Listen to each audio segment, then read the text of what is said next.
The Great Domino Fall, How World War I Started. Imagine your school playground.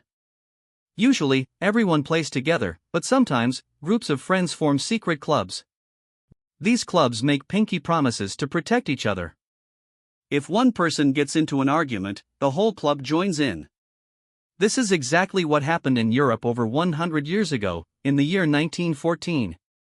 Back then, Europe was like a giant, colorful jigsaw puzzle. But the countries weren't just sitting quietly, they were feeling very tense.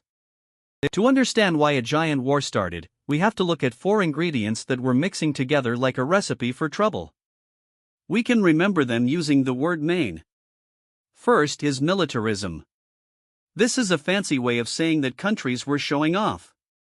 They were spending all their money on shiny new battleships, big cannons, and millions of uniforms.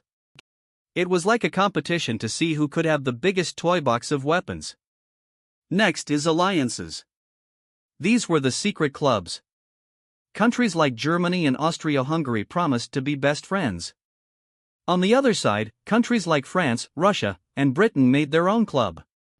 The rule was simple: if someone hits you, I'll hit them back. This sounded safe, but it was actually a giant trap. Third is imperialism.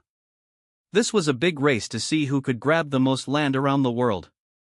Everyone wanted the biggest slice of the global cake, and they were starting to get grumpy about sharing.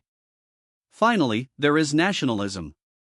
This is being super proud of your country. While it's great to love where you're from, back then, people started thinking, my country is the only one that matters, and everyone else is wrong. Now, all these ingredients were sitting in a pot, getting hotter and hotter. All they needed was a single spark to make the whole thing explode. That spark happened on a sunny day in June 1914, in a city called Sarajevo. A prince named Archduke Franz Ferdinand was visiting the city in an open-top car. He was the heir to the throne of the big Austria-Hungary Empire. But some people in a nearby country called Serbia were unhappy and wanted to be independent. During the parade, the Archduke's driver took a wrong turn and had to stop the car to turn around. At that exact moment, a man named Gavrilo Princip stepped forward and fired a shot. The Archduke was gone. This was a sad event, but because of those secret clubs, it turned into a disaster.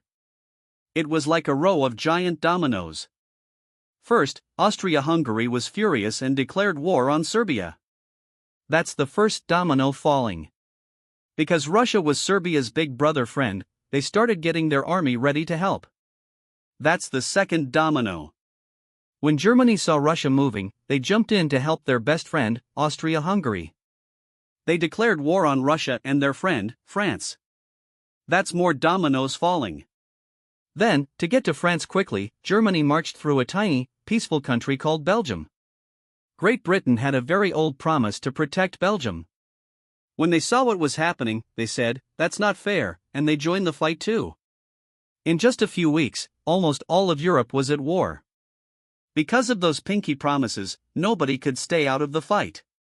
The war lasted for 4 long years and involved people from all over the world, from Canada to Australia and eventually the United States. It was a very sad time, but it taught the world a lesson we still talk about today: it is much easier to start a fight than it is to stop one. By looking back at these falling dominoes, we learn how important it is to talk through our problems and be kind neighbors, rather than letting a single wrong turn change the whole world. If we get enough likes, I'll make a special part 2 just for you.